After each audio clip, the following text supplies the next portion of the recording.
এরা যদি আমাদেরকে জানের ভয় দেখায় আমরা বলবো ভাই তোরা আয় আমাদেরকে শাহাদাতের রাস্তা একটু দেখায় দে। আমাদের ইমানের ধার কমে গেছে, তোমরা আসলে ইমানের ধারটা অন্তত বাড়বে। কি বলেন ঠিক না? এই যে এখানে অনেক যুবকরা আছে তাদের চুল ঠিক নাই, দাড়িও নাই, নামাজও পড়ে না, কিন্তু আপনি বলেন তো আমার তো দিল বলে তার সামনে কেউ যদি আমার আল্লাহ রসুল ইসলামের বিরুদ্ধে এক বিন্দু কথা বলে ওর জিহ্বা ভিতরে রাখতে দিবে না। কি বলেন? আমরা নামাজে দুর্বল হতে পারি, আমলে দুর্বল হতে পারি, ইবাদতে দুর্বল হতে পারি, কিন্তু ইসলাম নিয়ে কটূক্তি করবো আমার সামনে দুর্বল মনে করো না। প্রয়োজনে জান দিব 1 কোটি বার, ইসলাম নিয়ে কোনো তামাশা সহ্য করা হবে না।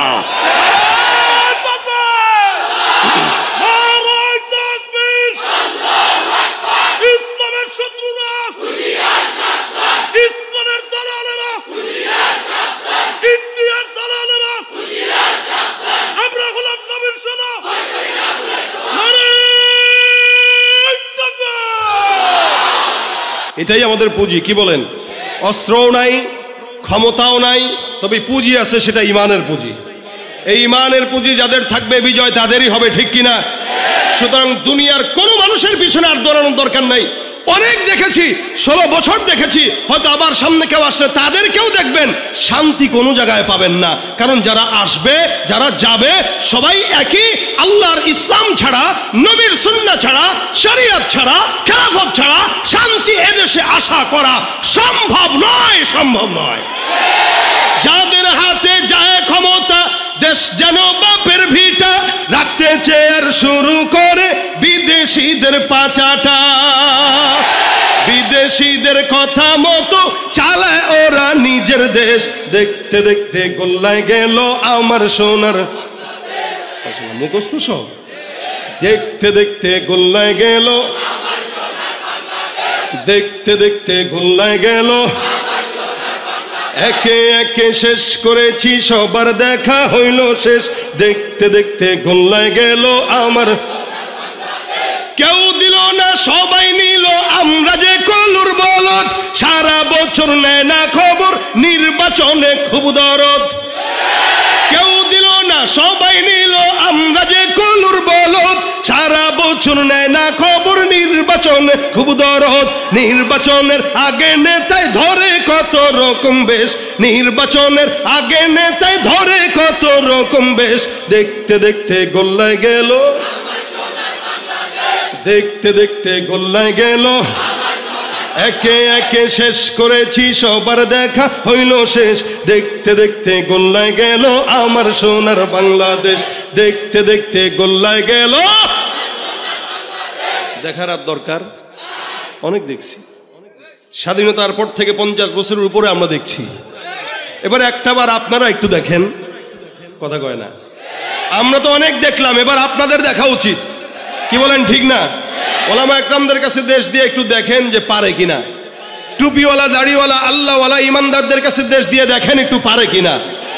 ইনশাআল্লাহ এদেশে যদি ইসলামী আইন আসতো, যারা ওপারে চলে গিয়েছে একজনও হাত পা নিয়ে যেতে পারতো না, এবং যারা আসবে এরাও কখনো ভয় করতো না যে সরকার 5 কোটি দিলে 3 কোটি মারা লাগবে, এই আশা করতে পারতো না। কেন?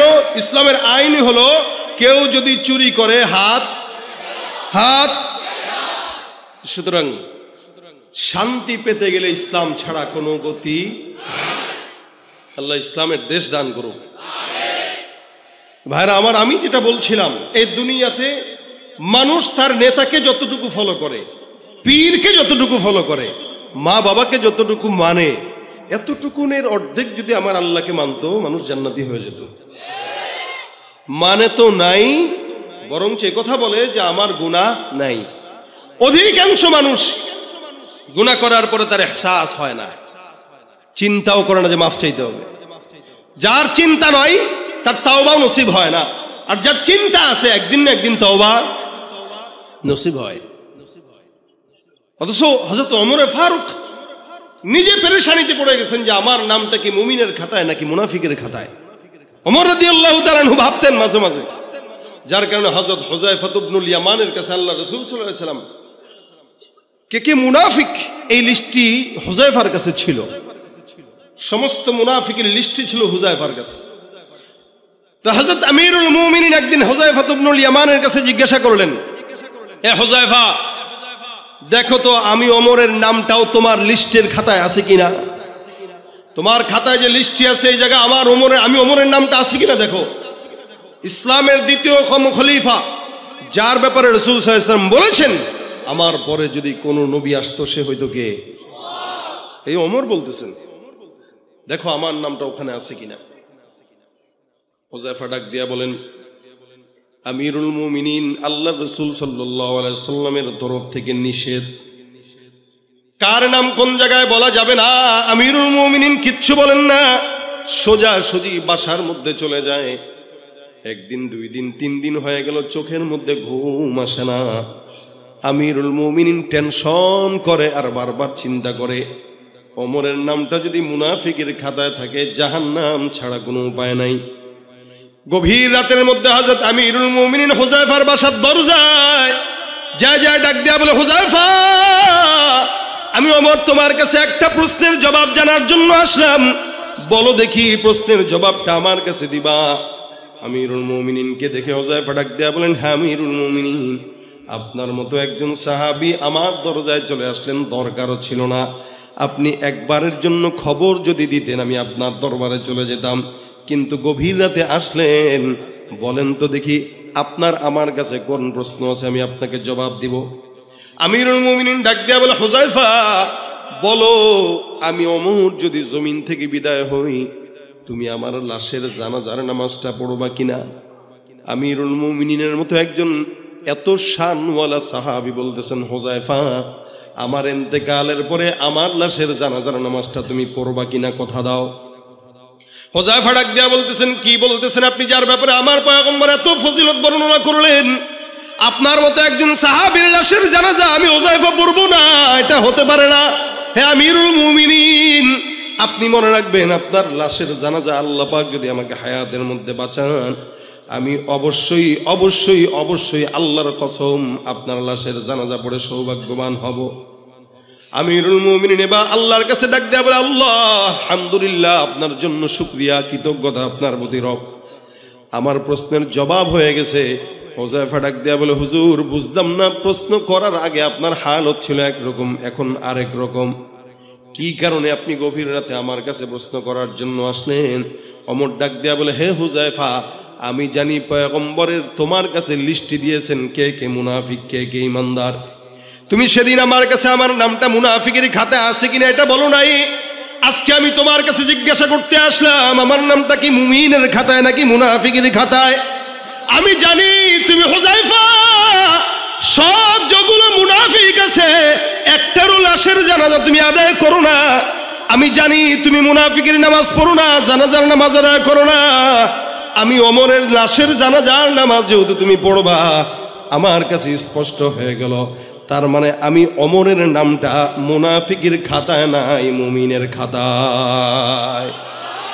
আমিরুল মুমিনিনের মতো লোক পেরেশানি করে আমি মুমিন নাকি মুনাফিক, টেনশন।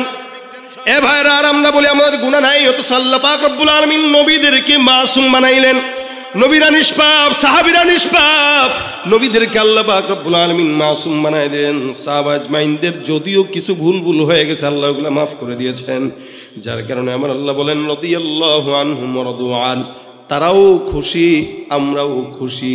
তার মানে যাদেরকে আল্লাহ পাক রব্বুল আলামিন সন্তুষ্টির কথা বলে দিয়েছেন প্রত্যেকটা সাহাবীকে দুনিয়ার জমিনে থাকতেই জান্নাতের সনদ দিয়েছেন, সুবহানাল্লাহ।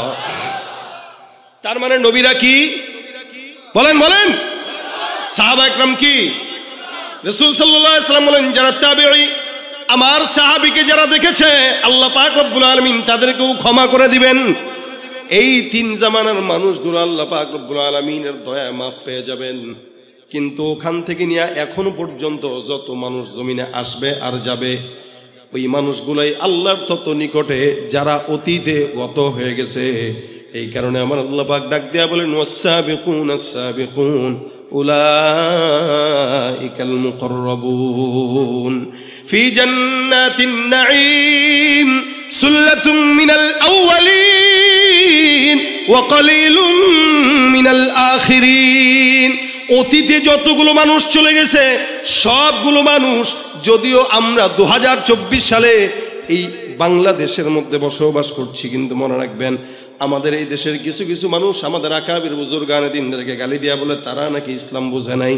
মনে রাখবেন তার কথা অনুযায়ী আমাদের আকাবির বুজুর্গানে দিনরা যদি ইসলাম নাও বুঝে আপনার কথা মতো, তারা আল্লাহর জান্নাত বুঝে জান্নাতে চলে গেছে, আর আমরা বেশি বুঝার কারণে জাহান্নামী হয়ে তারপরে মারা যাই, ঠিক কিনা?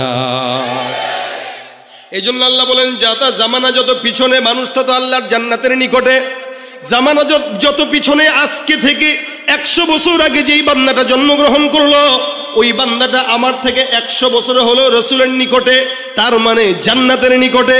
যেই ব্যক্তিটা আজ থেকে 500 বছর আগে জমিনে আসছে ওই বান্দাটা আমার পয়গম্বরের 500 বছরের নিকটে, আমার থেকে 500 বছর আগায়া। অর্থাৎ আজকের সন্তানটাও আগামীকালের সন্তান থেকে একদিন হলেও রসুলের নিকটে। আবার 10 বছর পরের সন্তানটা আজকের সন্তান থেকে নবীর থেকে 10 বছর পিছায়া। এই কারণে জামানা যত পিছনে মানুষ তত জান্নাতের নিকটে, জামানা যত সামনে মানুষ তত জাহান্নামের নিকটে। চিন্তা করে দেখেন তো, আজ থেকে 30-40 বছর আগের, 50 বছর আগের কথা যদি বলি, আমাদের এলাকায় আমরা আমাদের মাদেরকে দেখতাম, খালাদেরকে দেখতাম, রাস্তাঘাটে গ্রামগঞ্জে দেখতাম, যখন নাকি কোনো মুরব্বী মহিলা রাস্তা দিয়ে হাঁটতো, পরপুরুষ দেখার সাথে সাথে ঘন্টাটা দিয়ে কোনো বিল্ডিং এর আড়ালে যায় লুকায় যাইতো। কি এখনো আছে এটা? একদম নাই বললেই চলে। 2-1টা দেখা যায়, যারা করে ওরাও দেখবেন বয়স তার 80 অথবা 70। এক সময় দেখতাম যখন নাকি মানুষ আসতো সামনে, আমাদের মা বোনেরা গাছের আড়ালে লুকাইতো, মসজিদে লুকাইতো, পুকুর পাড়ে লুকাইতো, কোনোভাবে যেন কোনো পরপুরুষ না দেখে। এমনকি নিজের জামা পর্যন্ত উঠানের মধ্যে নাড়তে দিত না, যাতে কোনো পরপুরুষ আমাদেরকে না দেখে। হে মুসলমান নবীর উম্মত, আজকেল থেকে 10 বছর, 20 বছর, 30 বছর আগে আমার দেশে এমন পর্দা ছিল, কিন্তু বর্তমান জামানায় নারীদেরকে আপনারা যদি দেখেন, রাস্তাঘাটে নারীরা হাঁটে, পরপুরুষ দেখলে ওড়না ঢালবে তো দূরের কথা, বুকে যেটা থাকে সেটাও একবার সরায়া দেখায়া দেয়। আর সব জায়গায় তো নারী আছেই, আলহামদুলিল্লাহ, ইল্লাহ মাশাআল্লাহ, ভালো নারী তো আছেই, তাই না? ভালো আছে, তবে খারাপের সংখ্যাই বেশি। মার্কেটে যাবেন নারী, বাজারে যাবেন নারী, সংসদেও ছিল নারী, সংসারেও নারী, সব জায়গায় নারী। আমরা ঘর জামাই হয়ে বসে আছি শ্বশুর বাড়ি, কথা ঠিক কিনা জোরে কন? আর এই নারীদেরকে, অবলা জাতিদেরকে সমান অধিকারের নামে একদল রাস্তায় নামায় দিয়েছে। এখন নারীরা কয় আমরা নারী, আমরা সব পারি। প্লেনও চালায়, অটোও চালায়, হুন্ডাও চালায়। এক সময় দেখতাম পুরুষরা হুন্ডা চালাইতো, নারীরা পিছনে বসা থাকতো। এখন নারীও চালায়, পিছনে পুরুষ বসা থাকে। কথা ঠিক কিনা? এখন আর পুরুষরা বিয়ে করে না, পুরুষরা বিয়ে বসে, নারীরা বিয়ে করে। কি ঠিক নেই? হুজুর আমি আমার জামাইরে তালাক দিছি, তালাক হয় নাই, বুঝছেন? আরে ভাই, আপনারা শুনছেন এই সমস্ত ফতোয়া ইফতা বিভাগগুলোতে আসে, নারী স্বামীরা তালাক দেয়, তার মানে নারী স্বামীরে বিয়ে করছে। যেই পুরুষে আগে বিয়ে করতো, এখন পুরুষ বিয়ে বসে, নারী বিয়ে। নারী স্বাধীনতার নামে এলো কলঙ্কের জোয়ার, নারী স্বাধীনতার নামে এলো কলঙ্কের জোয়ার, একি নারীর অধিকার কখন জানি শেষ হবে এই অশ্লীলতার। ওয়ার্ড কমিশনার থেকে ইউনিয়ন পরিষদে, ক্রমান্বয়ে দেখো রে ভাই একেবারে সংসদে, নারী থাকবে সুখের ঘরে, এত কষ্টের কি দরকার, একই নারীর অধিকার কখন জানি শেষ হবে এই অশ্লীলতার। ঠিক না? স্বাধীনতা আসলে ইসলাম নারীদেরকে সমান দিছে না বেশি দিছে? কি বলেন? বেশি দিছে না?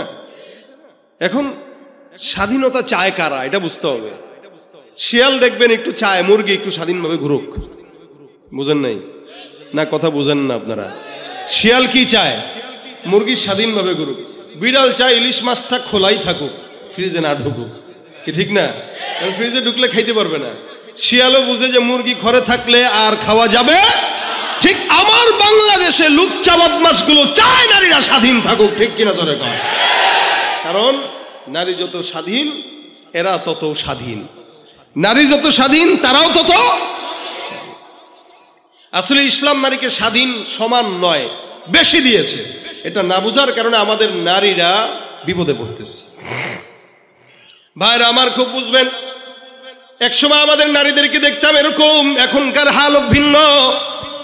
আমি আমার নিজের ছোটবেলার কথা যদি বলি, একসময় গ্রামগঞ্জে আমরা দেখতাম আমাদের মারা, আমাদের খালারা, আমাদের বাবারা, আমাদের দাদারা সকালবেলা ঘুম থেকে জেগে সূরা ইয়াসিন তেলাওয়াত না করে কোনোদিন ঘরের কাজে হাত দিত না। বিকেলবেলা সূরা ওয়াকিআ, রাত্রিবেলা সূরা মুলক তেলাওয়াত করত। প্রত্যেকদিন কমাস কম ৩-৪ বার তেলাওয়াত করত। ঘুম পাড়ানোর সময় লা ইলাহা ইল্লাল্লাহ জিকির করে করে আমাদের মার আমাদেরকে ঘুম পাড়াইতো।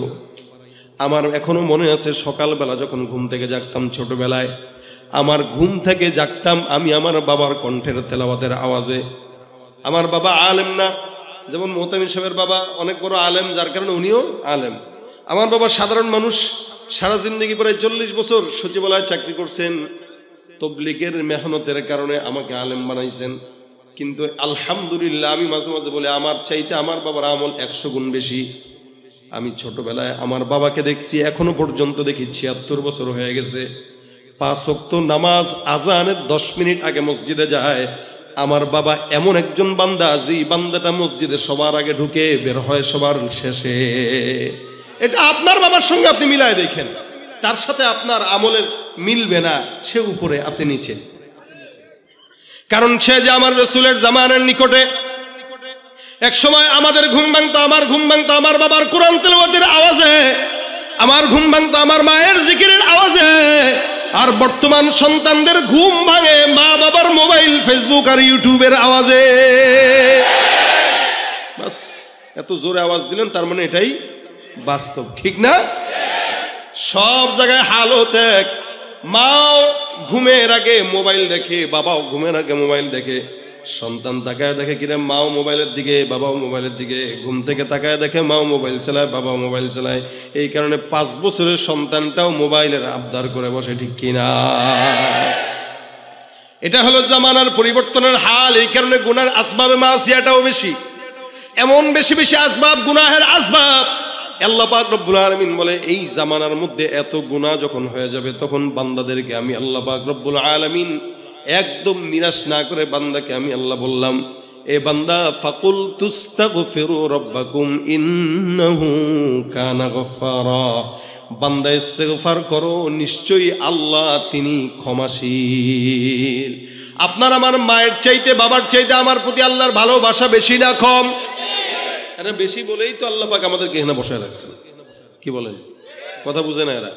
ও ভাই, এই যে আমরা বসলাম, আল্লাহ আমাদেরকে মহব্বত না করলে আসতে পারতাম? হ্যাঁ, আতা ইবনে আবি রবাহ রাহমাতুল্লাহ আলাইহি, আপনাদের সত্য একটা কথা মনে আসছে তাই বলতেছি। আতা ইবনে আবি রবাহ বিখ্যাত একজন তাবেঈ ছিলেন। উনি একবার রাত্রিবেলা তাহাজ্জুদের সময় উঠে দেখেন উনার দাসী তাহাজ্জুদের নামাজে বসা, বসে বসে দোয়া করতেছে, আল্লাহ তুমি যে আমারে ভালোবাসো, এই বিনিময়ে আমাকে ওই জিনিসটা দাও। আল্লাহকে মুনাজাতে বলতেছে, আল্লাহ তুমি যে আমাকে ভালোবাসো, এই বিনিময়ে ওইটা দাও। এটা হলো মেয়েদের স্বভাব।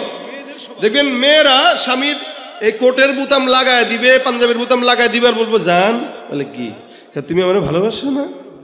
বাসি তো, বাসলে আমি একটা জিনিস চামু দিবেন। চাওয়ার লাগে আমার ভালোবাসার সঙ্গে কি মিল আছে? না বলেন না, ভালোবাসেন তো, বাসেন তো, বাসেন তো, কন্যা কন্যা। এর পোলাপান মানুষ এগুলো বুঝবে না, কারণ এগুলো অধিকাংশের বউ নাই। কি তোমরা চাও বউ হোক নাকি? বয়স হোক। কারা কারা বিয়ে করে নাই? হাতটা তুলো দেখি। বিয়ে করে নাই কারা কারা? কারা কারা করে নাই? হ্যাঁ, এই কয়জনই? আওয়াজ হোক, নারায়ে তাকবীর। এই আওয়াজে বউ জুটবে না। লিল্লাহে তাকবীর। হ্যাঁ, এবার জুটার ইচ্ছা আছে, আশা আছে। আল্লাহ জুটায় দেখ, বয়স হইলে, এখন না। সবই বুঝে। তাই একটা বিবিদের আদত হইল স্বামীদেরকে এভাবে বাইস্ট করে, এই আপনি আমার মহব্বত করলে ওইটা দেন, ওইটা দিয়েন, ওইটা দিয়েন। আতা ইবনে আবি রবাহের দাসী বলতেছে, আল্লাহ তুমি আমার মহব্বত করো, মহব্বতের বিনিময়ে ওইটা দাও। আতা ইবনে আবি রবাহ ডাক দেয়া বলতেছেন, কি বলতেছে উল্টা পাল্টা, বরঞ্চ এই কথা বলো যে আল্লাহ আমি তোমারে মহব্বত করি, এই বিনিময়ে ওইটা দাও। দাসী বলতেছে, হুজুর না না না না, আমি আল্লাহরে কি মহব্বত করি, আমি আল্লাহরে ভালোবাসি না। মানে কি? আমার দিল এতটুকু, আমি কেমনে আল্লাহর ভালোবাসবো?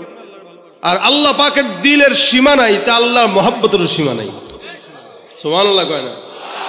আমি এই জন্য বললাম, আল্লাহ তুমি আমার যে মহব্বত করে এই মহব্বতের উসিলা দাও। কেন বলছি জানেন? আতা ইবনে আবি রবাহ বলে, কেন বলছো বলো?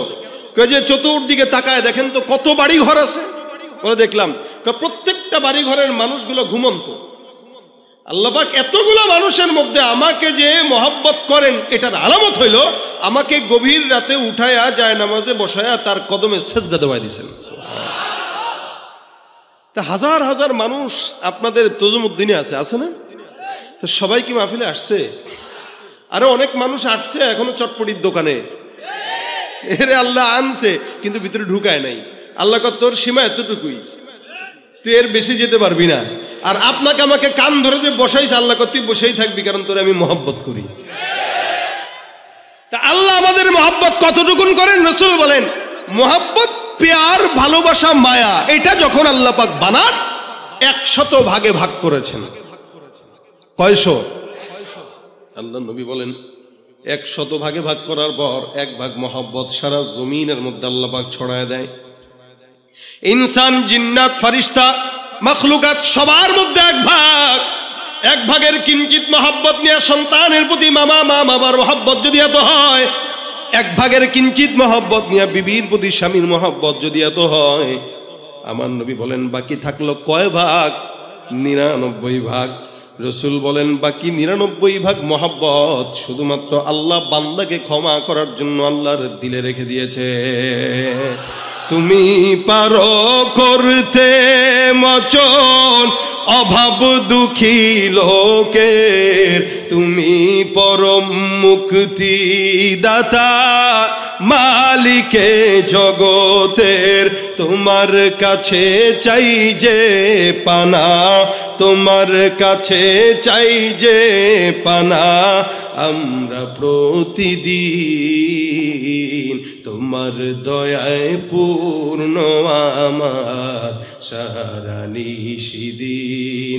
আল্লাহ তুমি দয়ার সাগর, আল্লাহ তুমি দয়ার সাগর, রহমানুর রহিম, তোমার দয়ায় পূর্ণ আমার সারা নিশিদিন। কার দয়া?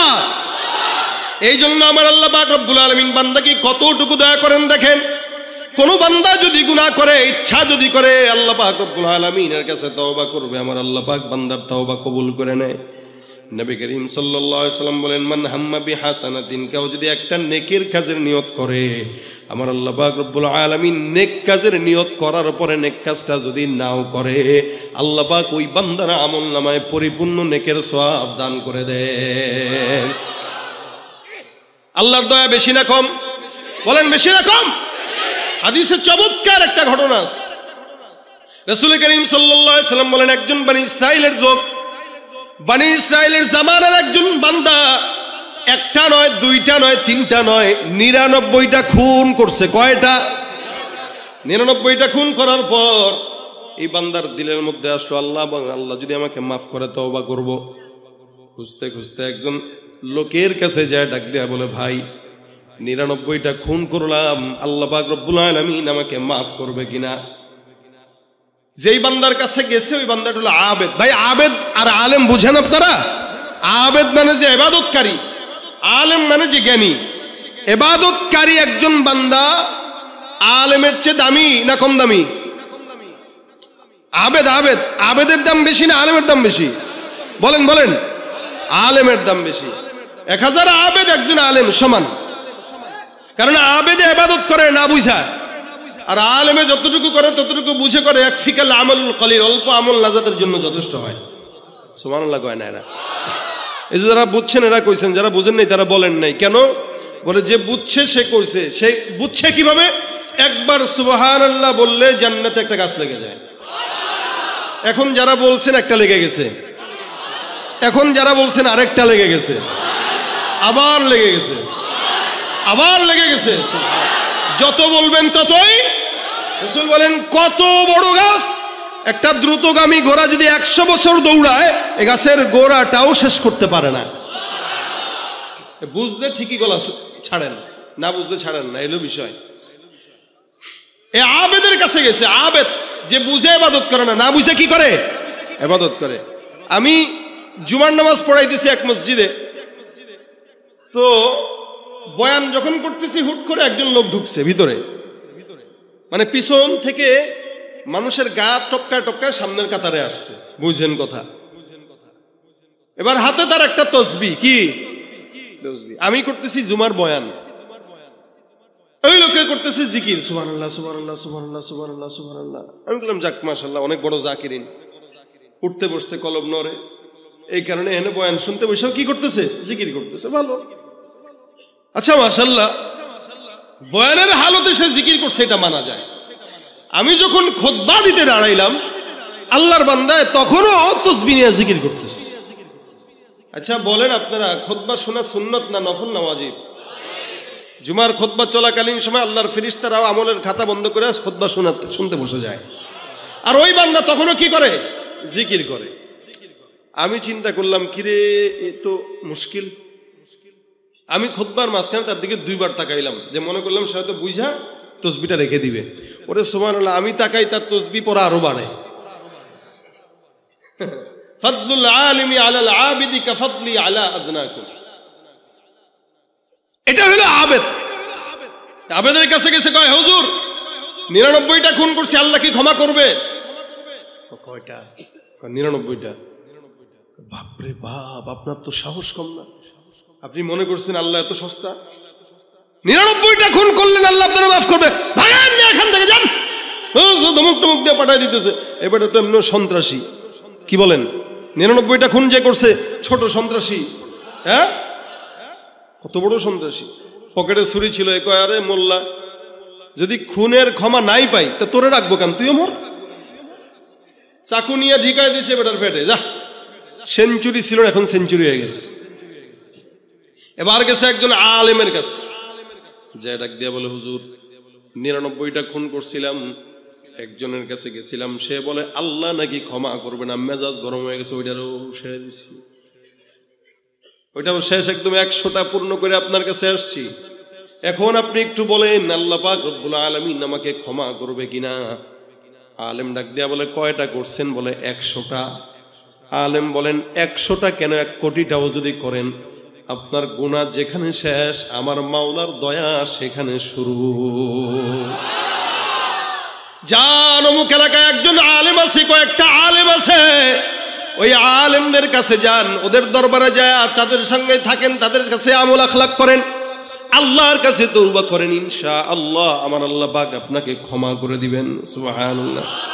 খুন কয়টা আপনারা করছেন? কয়টা?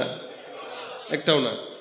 অনেকে আছে করছে, হয়তো একটারে করছে আর কি, রাজনৈতিক নেতার কথা শুনতে যায় দিছে আর কি। হুজুর এটা কইলেও কি করলেও কি বলা যায়? কি বলেন?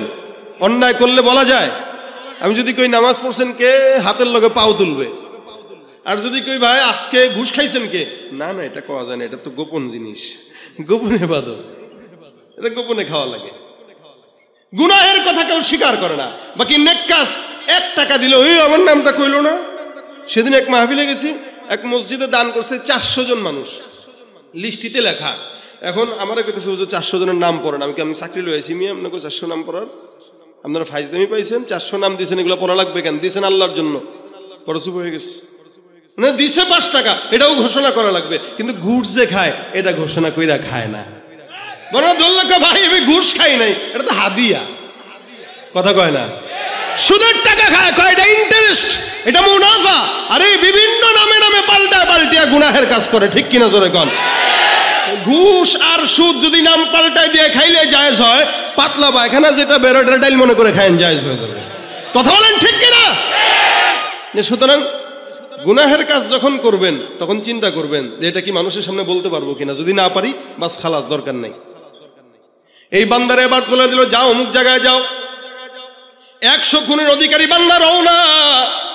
যেতে যেতে যেতে যেতে মাত্র অল্প খুন গেল। উদাহরণস্বরূপ বললাম রাস্তা 100 কিলোমিটার, 100 কিলো রাস্তার মধ্যে বান্দা মাত্র 23 কিলো অথবা 30 কিলো 40 কিলো গেল।